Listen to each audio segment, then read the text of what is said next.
स्वराज्याची राजधानी, मराठी अस्मितेचा इतिहास, रायगड. सह्याद्रीच्या उंच कड्यावर एक गड आजही ताठ उभा आहे. त्याच्या प्रत्येक दगडात इतिहास बोलतो.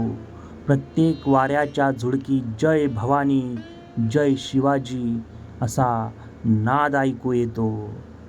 तो गड म्हणजे रायगड. रायगड हा फक्त किल्ला नाही, तर तो हिंदवी स्वराज्याचे पवित्र मंदिर आहे. सन 1656 मध्ये छत्रपती शिवाजी महाराजांनी हा किल्ला आदिलशहाकडून जिंकला. त्यावेळी त्याचे नाव रायरी होते. महाराजांनी त्याचे महत्त्व ओळखले आणि त्याला अभेद्य राजधानी बनवण्याचा निर्धार केला. हिरोजी इंदुलकर यांच्या देखरेखीखाली गडाचा भव्य विकास झाला. उंच तटबंदी, मजबूत दरवाजे, राजवाडा, बाजारपेठ, जगदीश्वर मंदिर, गंगासागर तलाव सगळे काही स्वराज्याच्या वैभवाची साक्ष देऊन गेले. 6 जून 1674 हा दिवस इतिहासात सुवर्णाक्षरांनी लिहिला गेला. रायगडाच्या भूमीवर छत्रपती शिवाजी महाराजांचा राज्याभिषेक झाला. हजारो मावळे, संत, विद्वान आणि प्रजेच्या साक्षीने स्वराज्याला अधिकृत राजा मिळाला. भगवा झेंडा आकाशात दिमाखाने फडकला आणि संपूर्ण सह्याद्री अभिमानाने दुमदुमला. पण प्रत्येक वैभवाच्या मागे बलिदान असते.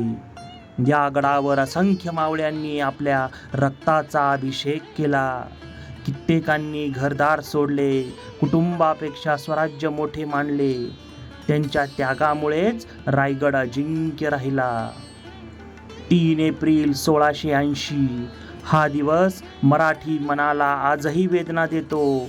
याच रायगडावर छत्रपती शिवाजी महाराजांनी अखेरचा श्वास घेतला.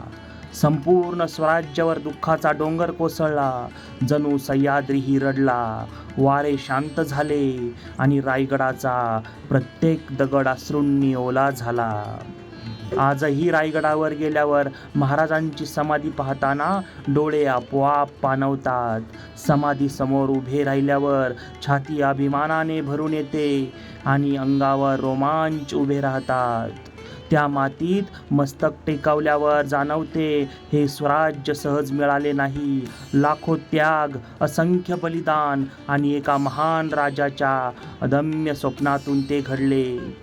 रायगड आजही प्रत्येक मराठी माणसाला एकच संदेश देतो, स्वराज्य हे रक्ताने मिळाले आहे.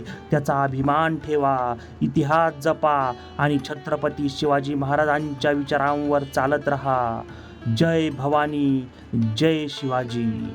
छत्रपती शिवाजी महाराज की जय.